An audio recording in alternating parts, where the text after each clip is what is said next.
Queridos, vamos lá então, Isaías capítulo 5, versículo 20,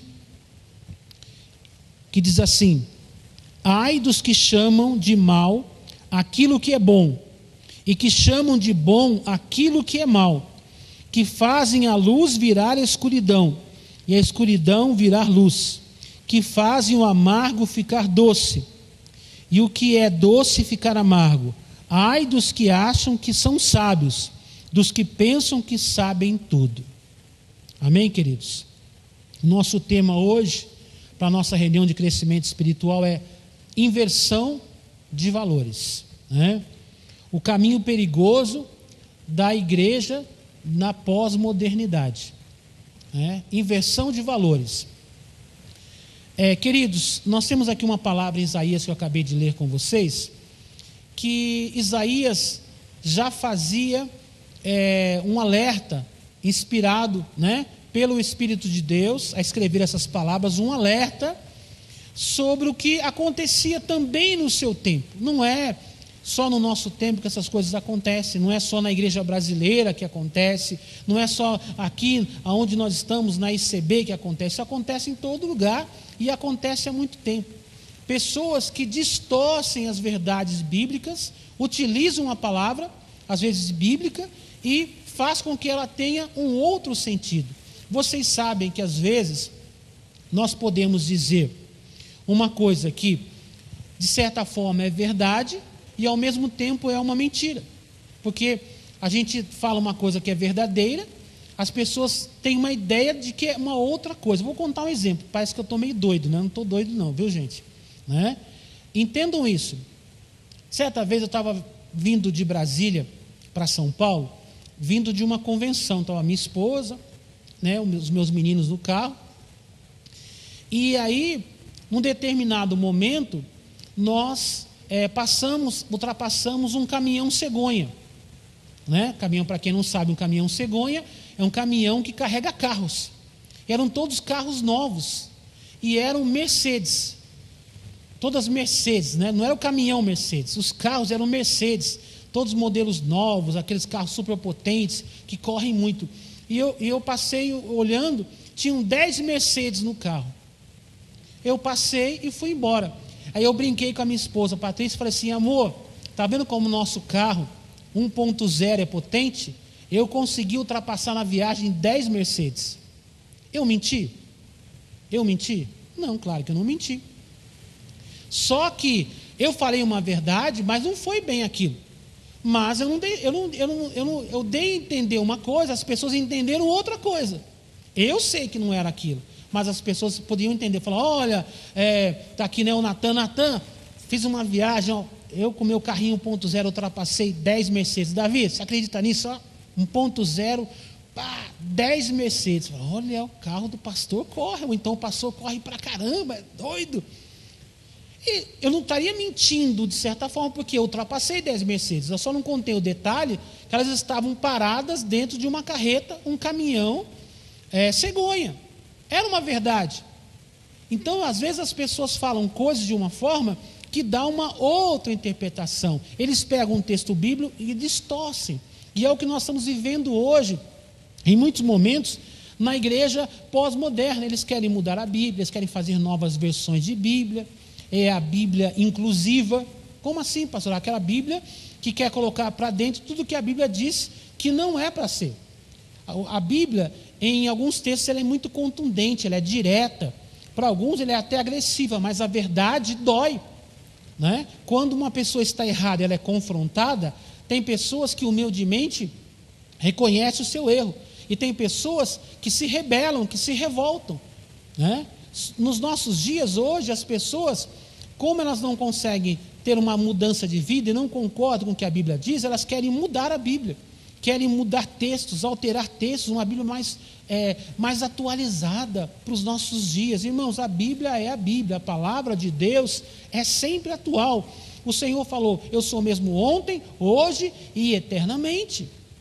Esse é o Jesus a quem nós servimos.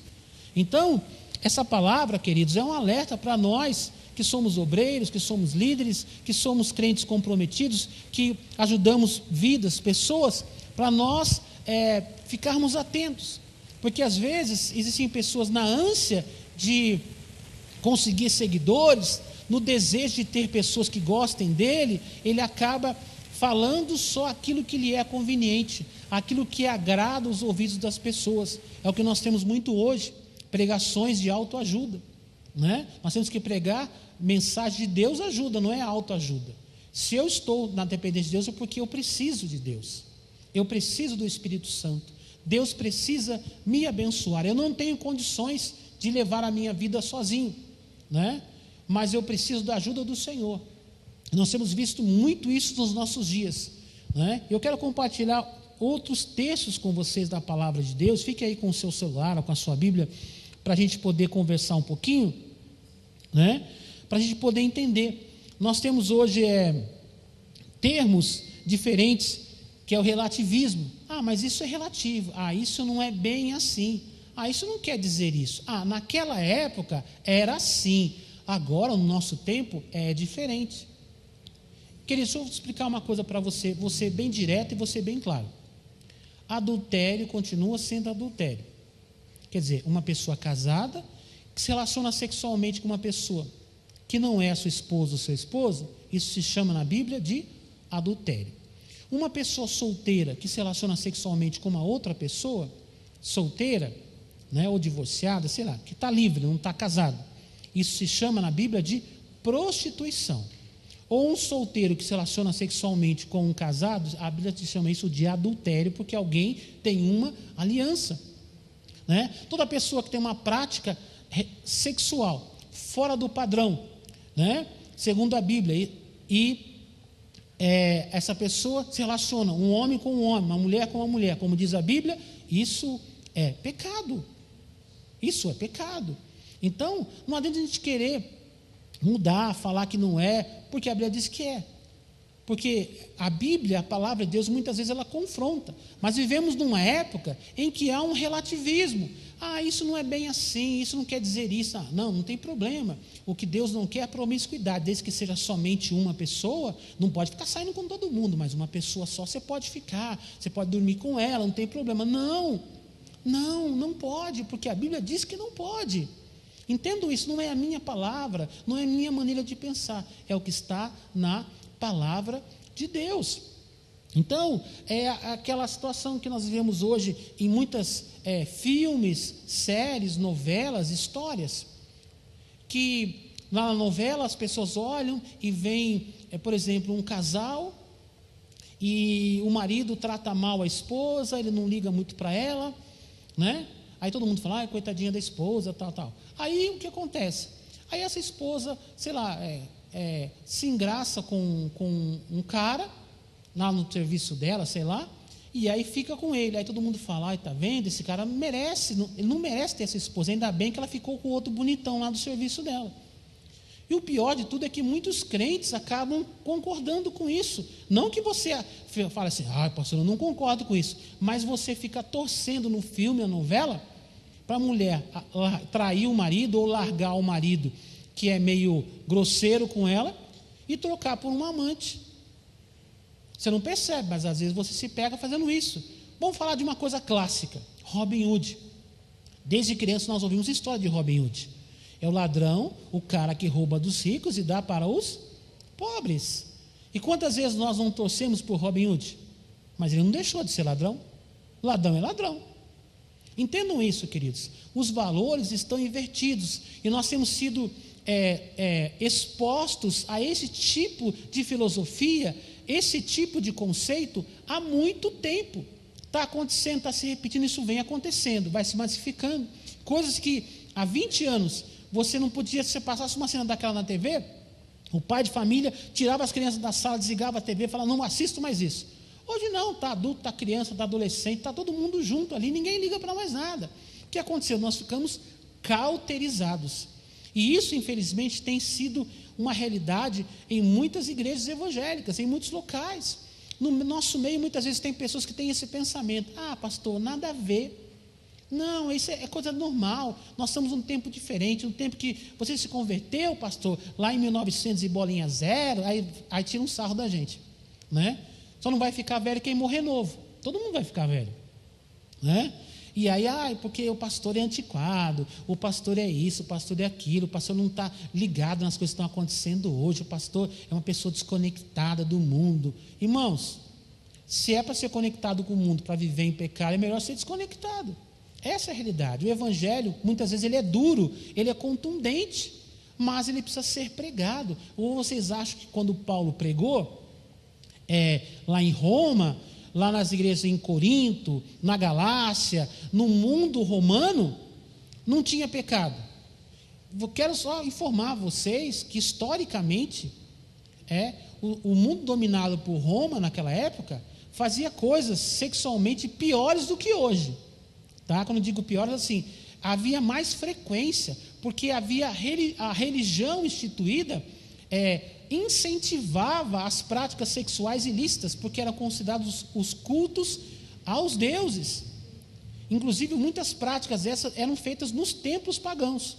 Então, a coisa mais normal do mundo. Aí chega Paulo, chega os cristãos pregando não à prostituição, não ao adultério, não relacionamento sexual de pessoas do mesmo sexo.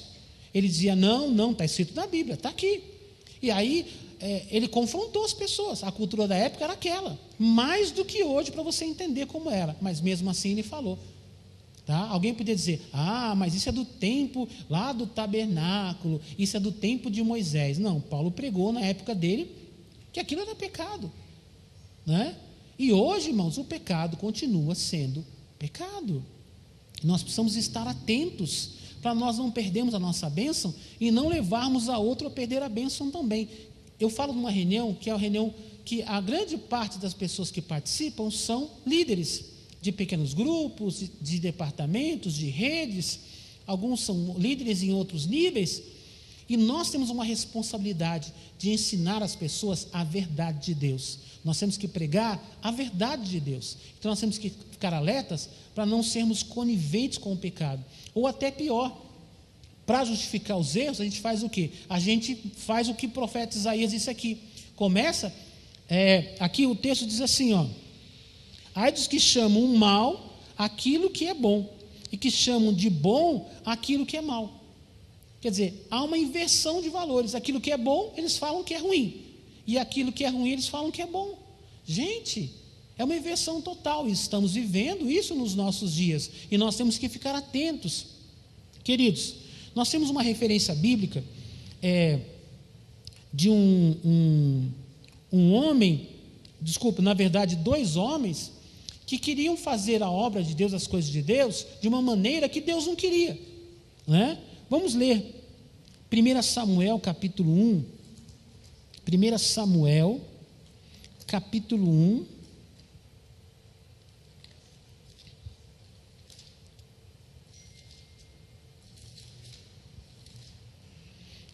Samuel capítulo 1, verso 3.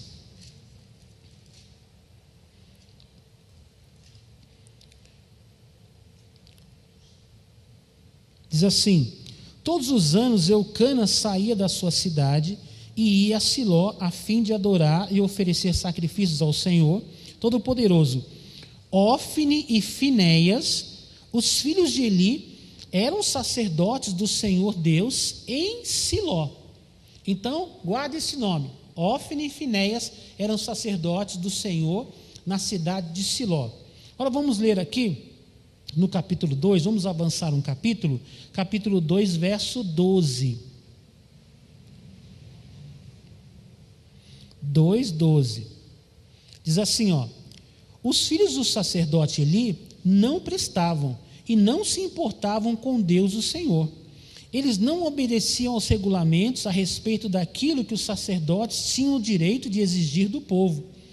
Quando um homem estava oferecendo o seu sacrifício, o ajudante do sacerdote vinha com um garfo de 3 dentes, e enquanto a carne estava cozinhando, ele enfiava o garfo dentro da panela, e tudo que o garfo tirava ficava sendo do sacerdote.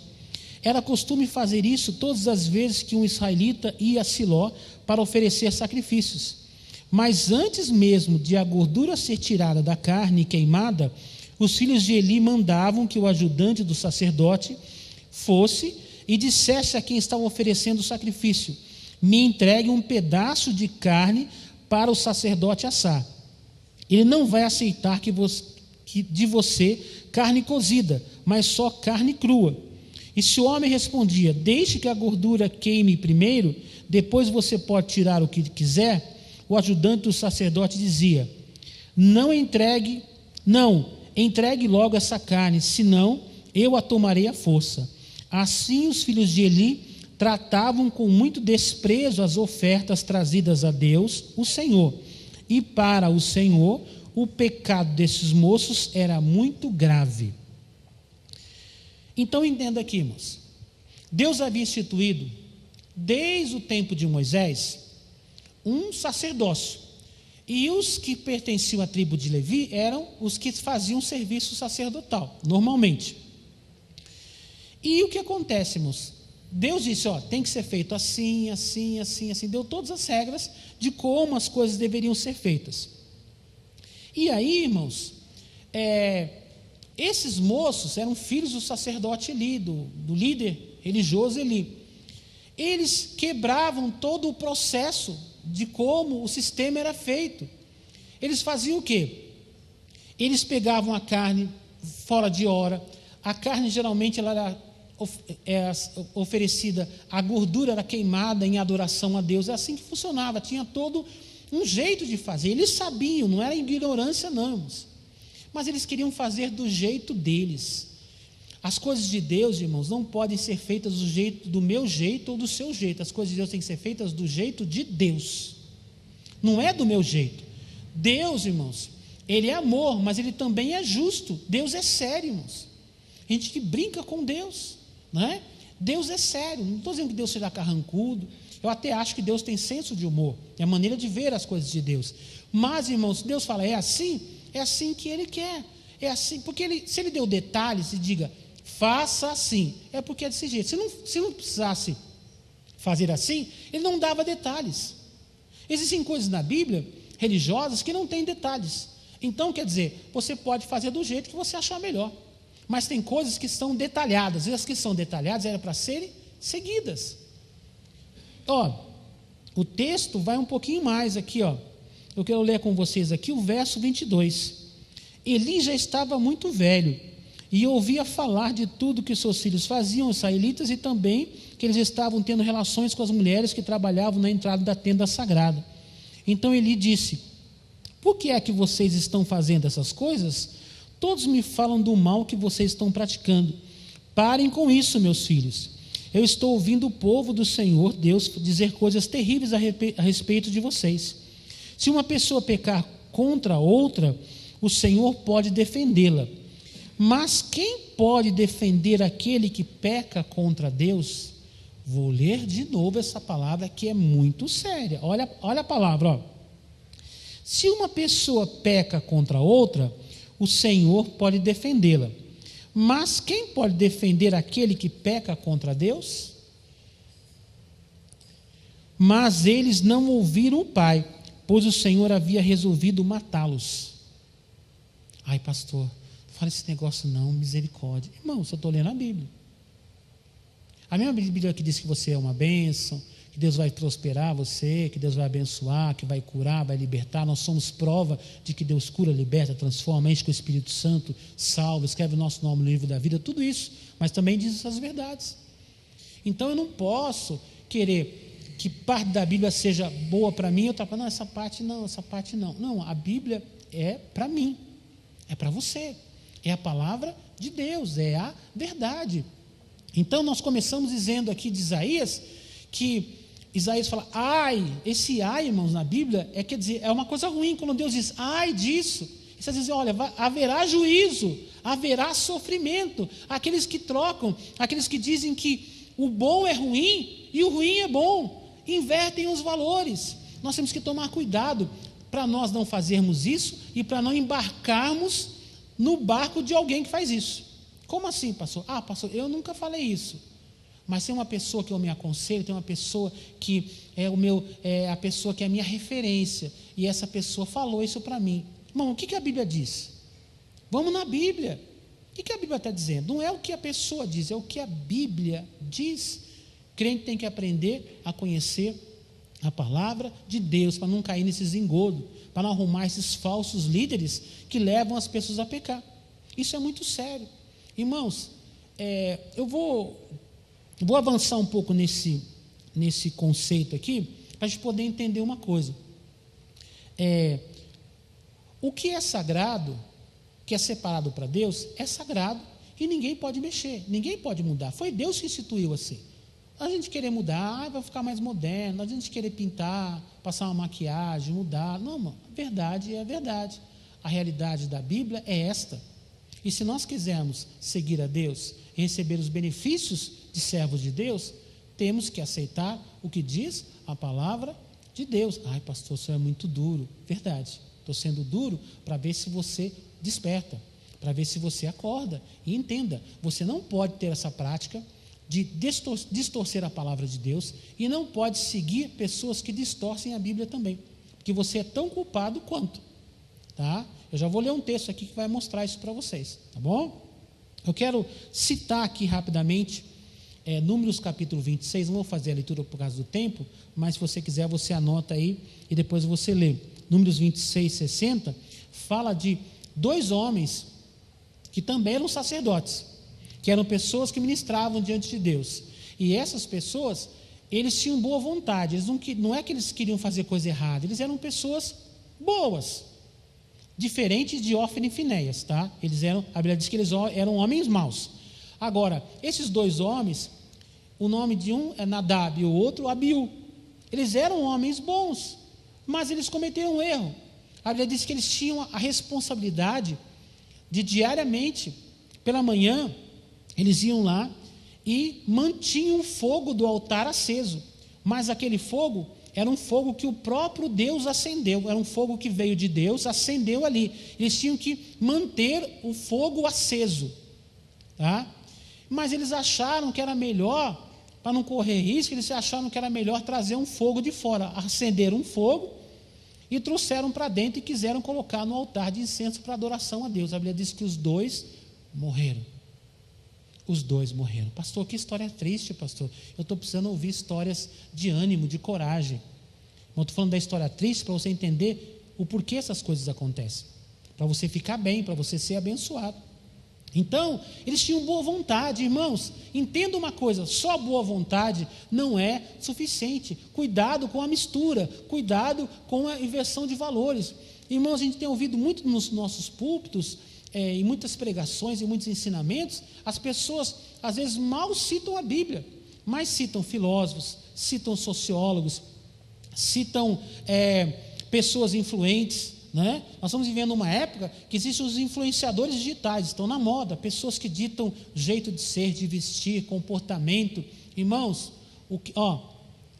a nossa influência está aqui, está na Bíblia, está na palavra de Deus, é o que a Bíblia diz, é o que o Senhor deixou para nós. Nós temos que tomar cuidado, irmãos, porque às vezes uma frase é muito bonita, uma citação de alguém pode até abrilhantar uma palavra, um texto. Olha que lindo. Não estou dizendo que seja errado citar outra fonte, não é isso não, mas a outra fonte serve para respaldar, de certa forma, para ilustrar uma verdade bíblica. A pregação não começa com um princípio mundano e trazer para achar um versículo bíblico que se encaixe naquilo. Não, irmãos, sempre é a Bíblia que é a referência maior para todas as coisas. Nós precisamos entender que a palavra de Deus é sempre a nossa base, é sempre a nossa principal referência.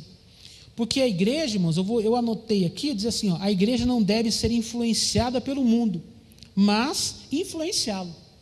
Então, nós não fomos chamados para sermos influenciados pelo mundo, nós fomos chamados para influenciar o mundo.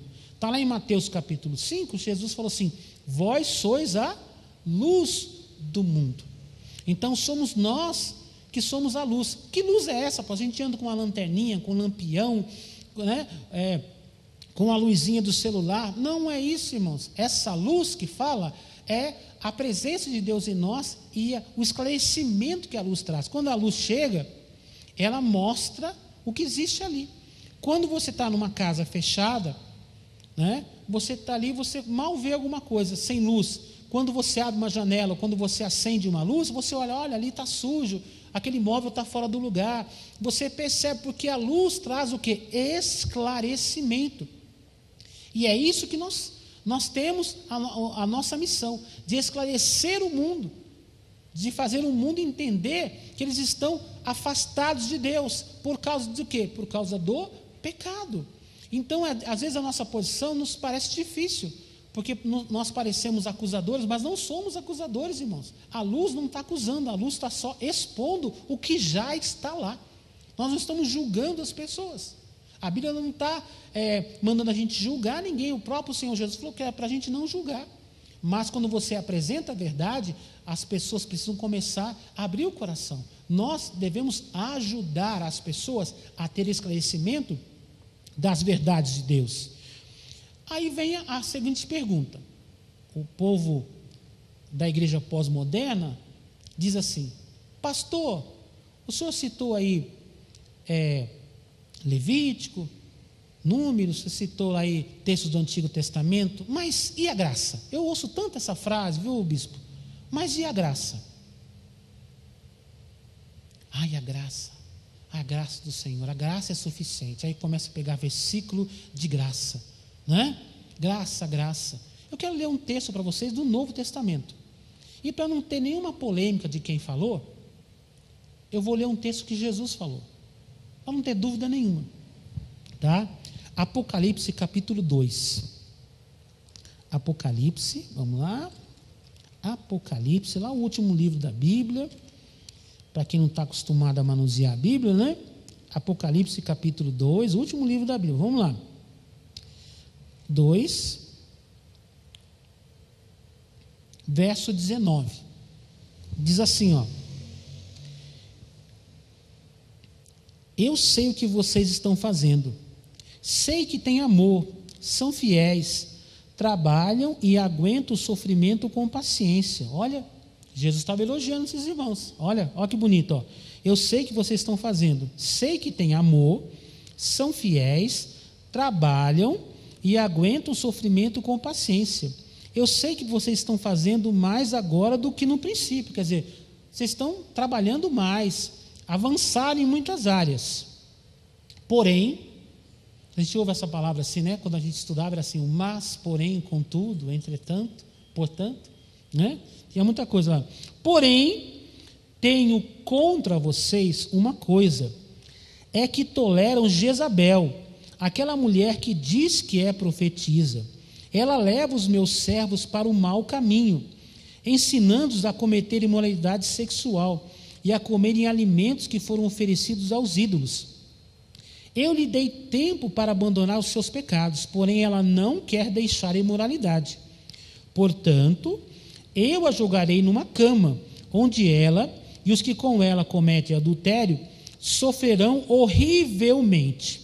Farei isso agora, a não ser que eles se arrependam das coisas más que fizeram junto com ela. Matarei os seguidores dela, e então todas as igrejas saberão que eu sou aquele que conhece os pensamentos e os desejos de todos. Eu pagarei a cada um de vocês de acordo com o que tiver feito. Quem falou isso? O Senhor da graça, que é Jesus. Novo Testamento. Não estou falando mais do Antigo, estou falando do Novo Testamento. Mas vocês percebem que o princípio continua sendo o mesmo que nós começamos a ler lá em Isaías. Inverter, começar a falar, ensinar e fazer coisas contrárias ao que diz a palavra de Deus. Muitas pessoas seguem por aí, pessoas nas redes. Fulano fala muito bem, fulano tem uma igreja bonita, fulano prega, olha pastor, se eu visse aquele pastor pregar, olha como ele prega bem, ele está dizendo para mim, vê lá se você aprende a pregar como ele. É mais ou menos isso que a pessoa está dizendo para a gente. Olha lá, ele sabe pregar, você, pastor, você não sabe pregar. Você não fala tão bem como ele, você não sabe usar as palavras bonitas como ele. Talvez a sua igreja não seja tão legal quanto a dele, né? De certa forma, as pessoas meio que tentam jogar isso para cima da gente. Mas quando você, não estou dizendo que todos sejam assim, tá, irmãos? Mas às vezes você vai ver o conteúdo, irmãos, as pessoas estão pregando coisas que contradizem a palavra. Estão cheios de seguidores. estão desviando a cabeça dos crentes das outras igrejas. Hoje, com a internet, antigamente, quando alguém queria ouvir uma coisa assim, ele tinha que dar a cara dele a tapa e ir lá na igreja da outra pessoa. O cara ia escondido. Já tivemos muitas fases, a gente descobriu, fulano está frequentando a igreja não sei de onde, ele não contava para ninguém, fulano foi na igreja não sei de onde, sempre tem alguém que vê, não tem como, vai fazer coisa errada, não tem... E aí, irmãos, agora, de certa forma, ficou mais fácil, a pessoa vê na internet, e aí ele vê aquilo, ele acha legal, porque aquela pessoa passa a mão na cabeça dele e diz que o errado é certo, e que o certo é errado, como Isaías está dizendo aqui. E aí, o que acontece? Essa pessoa vem para a igreja dele e começa a querer discutir com o pastor, começa a influenciar os irmãos, começa a querer que as pessoas da igreja dele mudem a maneira deles crerem para poder seguir essas pessoas que aparentemente têm sucesso. Irmãos, Jesus falou o seguinte, lá em João 6, Jesus começou a pregar um sermão, ele tinha multiplicado pães e os peixes para 5.000 homens, além de mulheres e crianças, estava cheio de gente lá. Jesus era o cara. Jesus era tudo, olha, o cara multiplicou pão, todo mundo gosta dele agora, ele cura, ele liberta, multiplica pão, o que nós precisamos? Ele vai ser nosso rei, tal, aquele monte de gente. Aí Jesus viu o povo chegando, aí Jesus começou a pregar um compromisso, um nível de compromisso. A pregação foi apertando, a Bíblia diz que o povo começou a ir embora. Depois ele tinha alguns seguidores que foram embora também, ao ponto de chegar, ele olhar só ter 12, os seus 12 mais próximos. Lá em João 6,67 ele fala assim, e vocês vão me deixar também? Aí Pedro, em nome dos discípulos, diz, Senhor, para onde iremos? Somente tu tens palavras de vida eterna. Foi o próprio Jesus também, irmãos. Se Jesus estivesse pregando hoje, será se ele tivesse uma rede social, talvez ele não fosse tão curtido como certas pessoas que são curtidas hoje.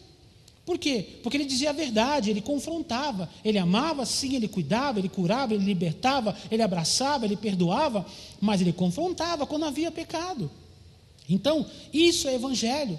Eu estou falando para pessoas que cuidam de pessoas, estou falando para pessoas que se relacionam, que são cristãos, que ajudam outras pessoas. Nós não podemos nos vender, não podemos deixar que as coisas fiquem de qualquer maneira. Nós precisamos avançar no sentido de levar a luz do Senhor àqueles que necessitam. Romanos 6 diz o seguinte, o salário do pecado é a morte. É a morte. Quem disse isso? Paulo, o cara que ensinou da graça. Quem ensinou sobre graça? Foi Paulo, mas falou que o salário do pecado é o quê? É a morte. Ele termina, o dom gratuito de Deus é a vida eterna em Cristo Jesus. Mas o pecado tem um preço. Nós precisamos sair dessa área. Não podemos praticar e não podemos concordar e não podemos também ajudar os outros a fazer coisa errada. A gente fala, não estou fazendo, mas está cobertando, está protegendo. Aqui o texto que nós lemos, ele diz assim, tenho contra vocês que vocês toleram uma tal de profetisa, Jezabel. O Senhor Jesus chamou ela de Jezabel. Quem era Jezabel, irmãos? Jezabel é aquela mulher lá do Antigo Testamento, mulher do rei Acabe de Israel, que levou o povo de Israel a pecar, a adorar os ídolos, fazer coisa errada, um monte de coisa errada.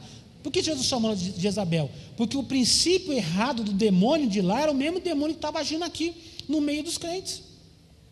Então, irmão, se você tem pessoas que estão levando você, tem liderança espiritual sobre você, e estão levando você a fazer coisa errada, sai fora disso em nome de Jesus, se liberte dessa manipulação, dessa dominação, porque você precisa seguir ao Senhor Jesus, você precisa ser uma bênção. Nós vimos a história aqui de Ófine e Finéias, que tinham boas intenções, pecaram, perderam a bênção. Nós temos o caso de Nadab e Abiú, cheio de boas intenções, mas também sofreram.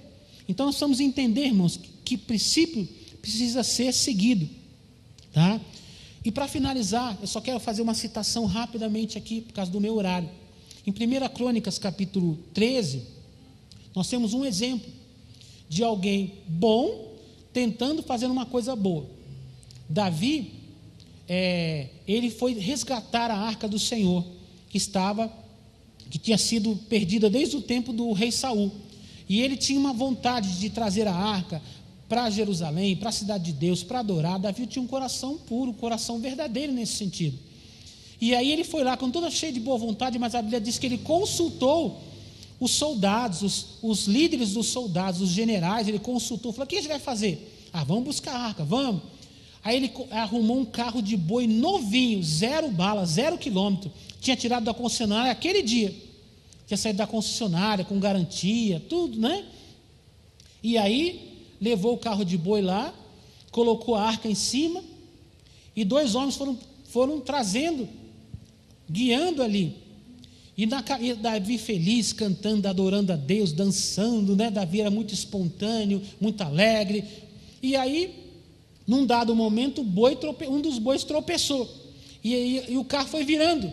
E aí um dos homens que estava lá chamava Uzá. Uzá foi e colocou a mão para segurar a arca, para não cair. E nessa hora a Bíblia diz que cirou com ele, e ele morreu na hora. Morreu, pastor, ele foi ajudar a arca que ia cair, e ele morreu. Morreu, irmão. Sabe por que ele morreu? Porque ele não estava habilitado para fazer aquilo. Ai, pastor, misericórdia, é verdade. Aqui, em Números capítulo 15, né, mostra o tempo depois. Davi ficou triste, ficou chateado, falou, puxa vida, porque eu queria fazer uma coisa boa, por que isso aconteceu? Deixaram a arca lá, ficou 3 meses na casa de Obed-Edom.